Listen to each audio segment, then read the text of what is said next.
Ak sa po roku 1989 v tejto krajine niekto osvedčil, tak to boli ľudia z bývalej komunistickej strany.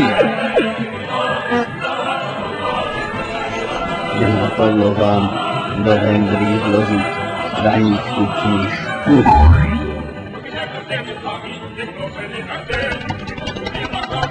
Nie. Sústredil som sa na prácu.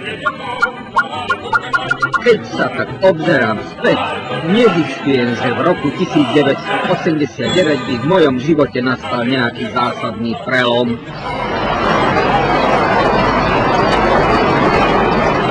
To je váš politický vzor.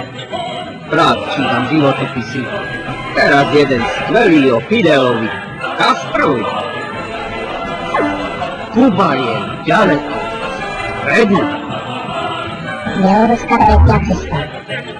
Predseda strany Smer, sociálna demokracia, absolvoval z dňov 3. a 4. októbra 2005 pracovnú návštevu Libie. Tiška sa mi na jazyk povedať tebe, Krupito, nech sa darí.